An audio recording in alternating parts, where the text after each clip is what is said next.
Laws about slaves. Now these are the rules that you shall set before them. When you buy a Hebrew slave, he shall serve 6 years, and in the 7th he shall go out free, for nothing. If he comes in single, he shall go out single; if he comes in married, then his wife shall go out with him. If his master gives him a wife and she bears him sons or daughters, the wife and her children shall be her master's, and he shall go out alone.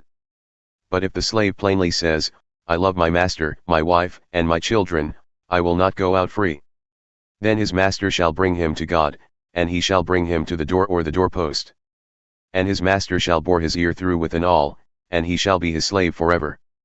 When a man sells his daughter as a slave, she shall not go out as the male slaves do. If she does not please her master, who has designated her for himself, then he shall let her be redeemed. He shall have no right to sell her to a foreign people, since he has broken faith with her. If he designates her for his son, he shall deal with her as with a daughter. If he takes another wife to himself, he shall not diminish her food, her clothing, or her marital rights. And if he does not do these 3 things for her, she shall go out for nothing, without payment of money. Whoever strikes a man so that he dies shall be put to death. But if he did not lie in wait for him, but God let him fall into his hand, then I will appoint for you a place to which he may flee. But if a man willfully attacks another to kill him by cunning, you shall take him from my altar, that he may die. Whoever strikes his father or his mother shall be put to death. Whoever steals a man and sells him, and anyone found in possession of him, shall be put to death. Whoever curses his father or his mother shall be put to death.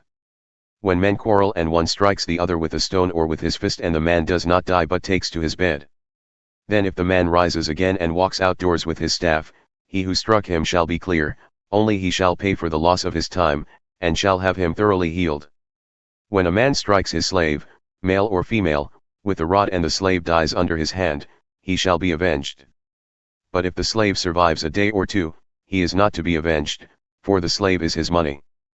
When men strive together and hit a pregnant woman, so that her children come out, but there is no harm, the one who hit her shall surely be fined, as the woman's husband shall impose on him, and he shall pay as the judges determine. But if there is harm, then you shall pay life for life, eye for eye, tooth for tooth, hand for hand, foot for foot, burn for burn, wound for wound, stripe for stripe. When a man strikes the eye of his slave, male or female, and destroys it, he shall let the slave go free because of his eye. If he knocks out the tooth of his slave, male or female, he shall let the slave go free because of his tooth. When an ox gores a man or a woman to death, the ox shall be stoned, and its flesh shall not be eaten, but the owner of the ox shall not be liable. But if the ox has been accustomed to gore in the past, and its owner has been warned but has not kept it in, and it kills a man or a woman, the ox shall be stoned, and its owner also shall be put to death. If a ransom is imposed on him, then he shall give for the redemption of his life whatever is imposed on him. If it gores a man's son or daughter, he shall be dealt with according to the same rule. If the ox gores a slave, male or female, the owner shall give to their master 30 shekels of silver, and the ox shall be stoned. Laws about restitution. When a man opens a pit, or when a man digs a pit and does not cover it, and an ox or a donkey falls into it, the owner of the pit shall make restoration.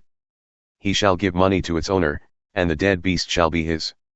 When one man's ox butts another's, so that it dies, then they shall sell the live ox and share its price, and the dead beast also they shall share. Or if it is known that the ox has been accustomed to gore in the past, and its owner has not kept it in, he shall repay ox for ox, and the dead beast shall be his.